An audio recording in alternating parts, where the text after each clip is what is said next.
To the senators, suspend the senators implicated.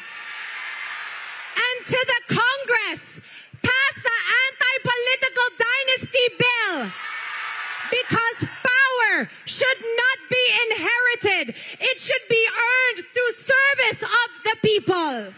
Ngayong araw ni Bonifacio, November 30, lalong umingay ang panawagan para sa hustisya matapos magsalita si Miss Universe 2018 Catriona Gray sa harap ng libu-libong nagproprotesta sa Trillion Peso March. Ang hamon, mariing hinamon ni Catriona ang Office of the Ombudsman na agarang mag-file ng kaso at ang Senado na suspendihin ang mga senador na sangkot sa skandalo ng flood control projects. Ang mensahe, nagbigay diin si Catriona na ang bagong henerasyon ay hindi magpapatalo at hindi makakalimot hanggat walang nananagot.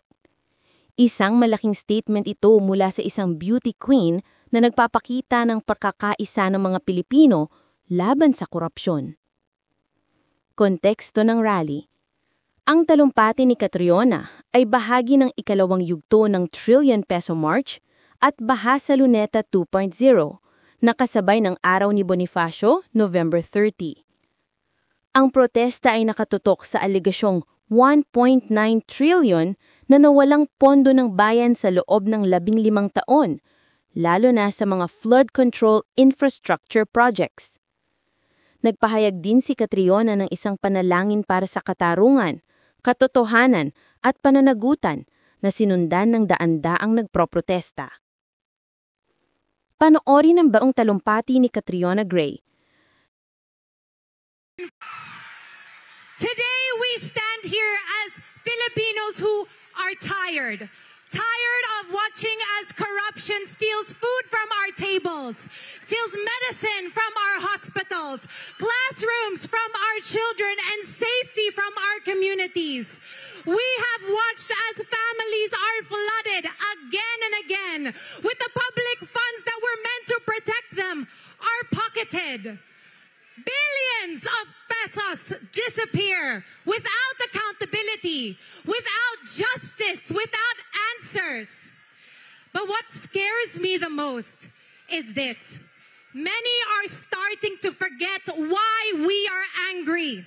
People have gone silent, not because they do not care, but because they have lost the belief that change will ever come. And while our nation grows exhausted, our leaders remain silent. Sobrang tahimik. Nakakabingi. Ba't tayo? Bakit tayo pumapayag? Why do we allow this to happen to us again and again? When are we going to wake up? What more do we need? Ilang baha pa? Ilang scandal pa? Ilang nakanapondo pa? Before we finally say, tama na! And remember, the spotlight is only on one agency, flood control. Can you imagine if the scale was to add education, agriculture, healthcare, ports, airports, taxes, and procurement? Obviously, this is a system built to benefit the corrupt few. And every time we stay quiet, corruption wins. And when corruption wins, yung mga nakaupo lang ang nananalo. Sila ang nabubusog.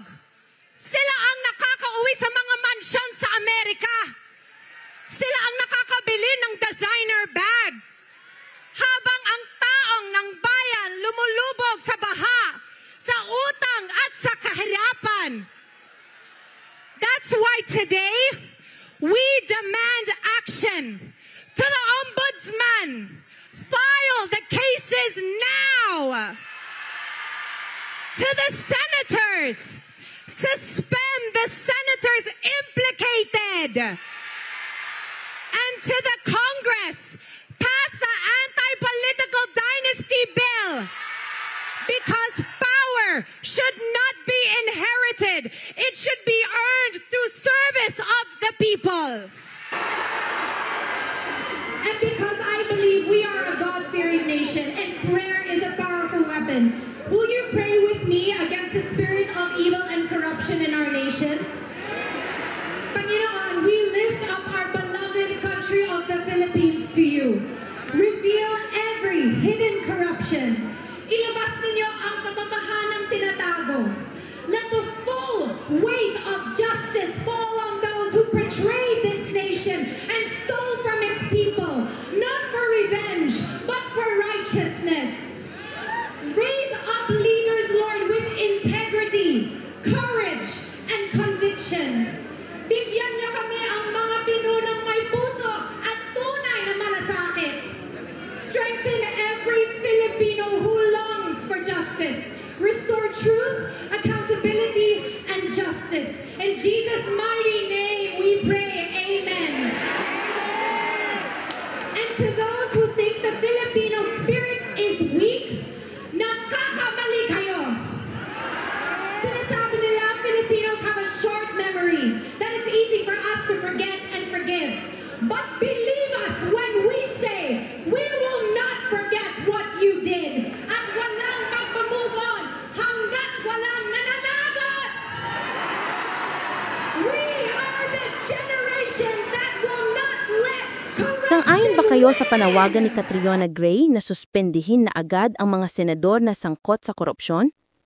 Gaano ba kalakas ang epekto ng boses ng isang celebrity sa pagpapakilos ng bayan? Huwag kalimutang mag-subscribe sa aming channel para sa mas marami pang napapanahong balita at eksklusibong komento tungkol sa mga isyong panlipunan at showbiz. Maraming salamat mga kadyaryo!